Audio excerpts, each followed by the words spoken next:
So you're going to have 25, 20, and 6 and 2, so 28, somewhere around there. Questions about the outside? No, but what are these? Those are your low point drains. If you want to get all the water out of the trailer, and really the only time you do that's in winter time. Okay. All right. So there's one stabilizer on this side and one on that side. Yep. And what about up here? There isn't any up front because it's so short. Okay. Same with like this E-Pro over here. See over there, he's got 2 in the back and none up front. Oh yeah. Same concept. All right. All right. Yeah, this is the fun part. Piece of cake. After you.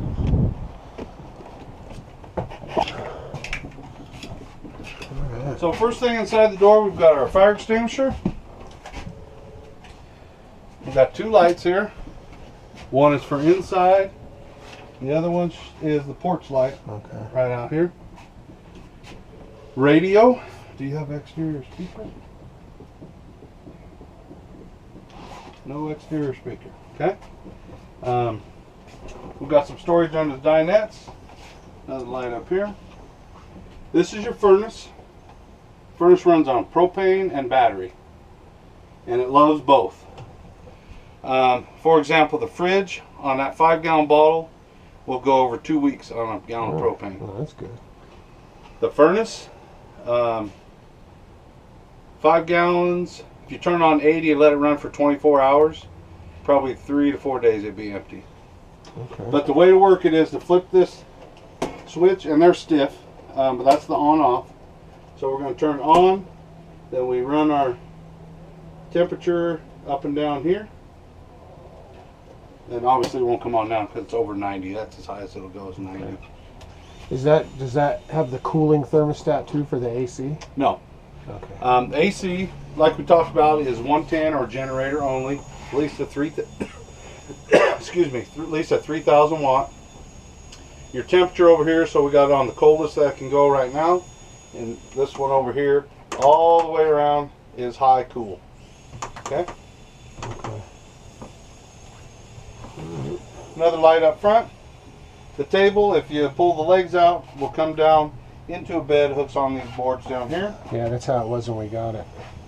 That's your carbon monoxide and LP detector down there. There's only 2 things in this trailer that'll beep. That's one of them. 99% of the time, that's what is beeping. Meaning your trailer's sitting outside, you left it unplugged for, I don't know, 3 weeks, and every time you walk by, you hear a beep, beep. What that's saying is the battery is lower than 12 volts, so it's not working properly, and it's letting you know that. The battery, the deep cycle? Yeah. Okay. So the way to fix that is plug your trailer in. Okay. Refrigerator, really the only button you're going to have to worry about is this on-off button right here. Now this will run on gas or electric. Okay. The position it's in right now is to run on electric. So when you plug in, it knows that and it runs on electric. When you unplug it, if you have a bottle turned on, it'll automatically switch over to gas and light itself. Okay? Then when you plug back into electric, it'll go back to electric. Well, that's pretty handy. Yeah. So if you were going to run from, say, here to Pocatello, 4 hours, I wouldn't worry about running propane. I think, these fridges, like when you get it home today and you plug it in, by morning it'll be good and cold. This isn't going to get cold in a couple hours. It'll get cool, but it's not going to be cold. Gotcha. So if you leave it, if you're going to go Saturday, plug it in Friday, let it get it good, nice and cold, put your stuff in there. And if you're going 4 hours away, by the time you get there and get plugged in or whatever it is, you're on a generator or whatever, your stuff's going to be fine. Okay. Let me turn that off. 110 outlet, we've got a cable and a 12 volt there. That's your GFI for the trailer. Down here we have fuses and breakers. And this one? Yep. So the breakers are just like the ones at home. If one pops, turn it all the way off, then come back on. The fuses, let's say we're listening to the radio and it goes out. If the radio is requesting power from the fuse panel, it will light up and tell you which fuse is bad. The fuse will light up? The little LED light Okay. next to it, right down here, will show you which one is bad. And that's the one that you would replace. Well, that's good. If the radio gets turned off and it's not requesting power, then the panel doesn't know there's a problem. You're not going to get a light. Okay. This is your furnace here, so this is where all the heat comes out. Stovetop, just simply turn it to light, and these light with a lighter. So I don't have to do anything except turn it on. Turn the propane bottle on. Okay. Yep. Well, that's good. Microwave, like any microwave, it does run off a 110 or a generator. However, the fan and light run off 12 volt. Okay. Okay? All right. So in the bathroom, we've got a light, fan. Over here on this wall,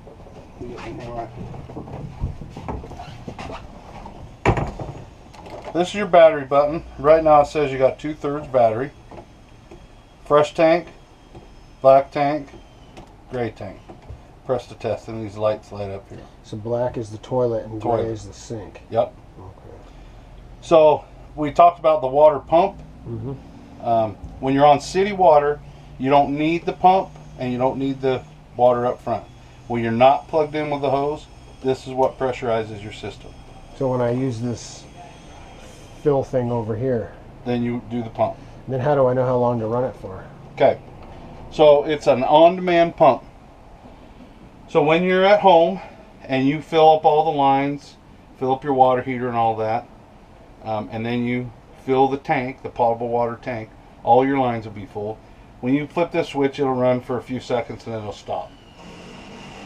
On demand? Will it click off? No. It'll stay on just like that the whole time, lit up.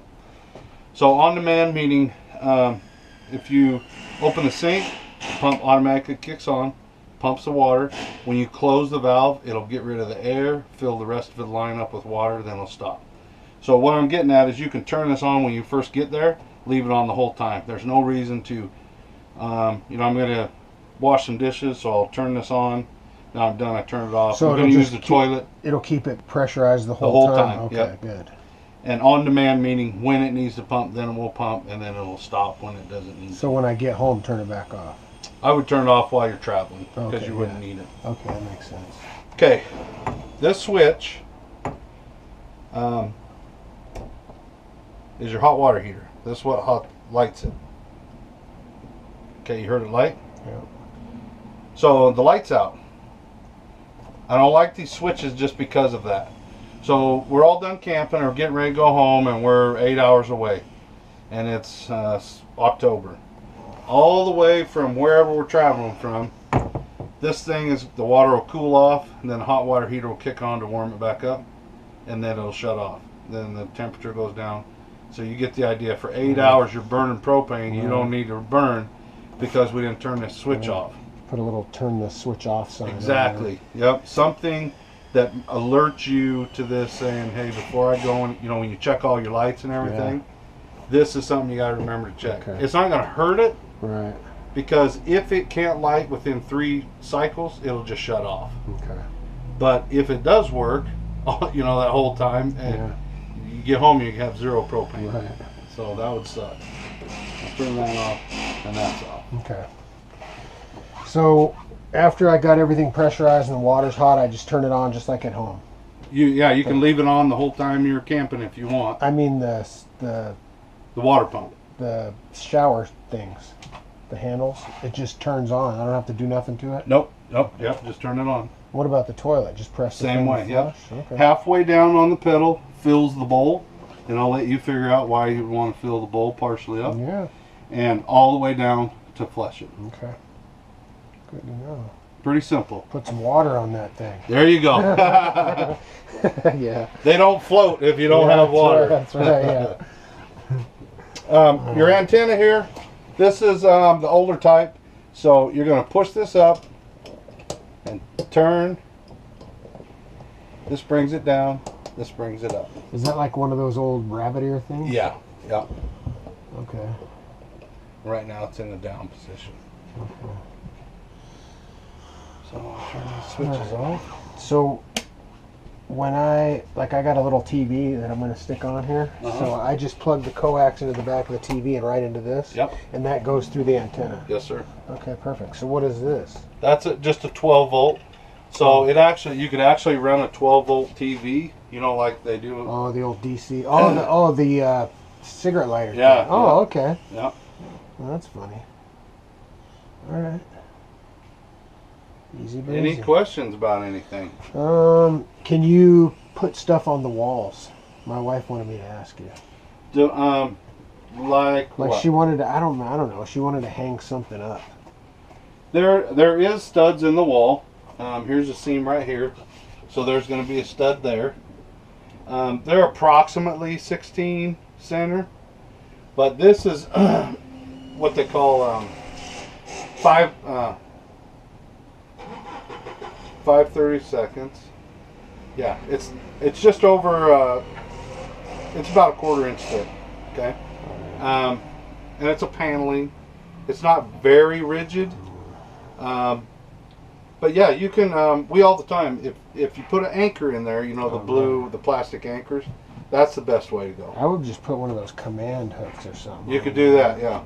Yeah. I don't know why she told me to do that. But I'm gonna ask you. All right. I had a whole list of things I was going to ask you and I forgot it.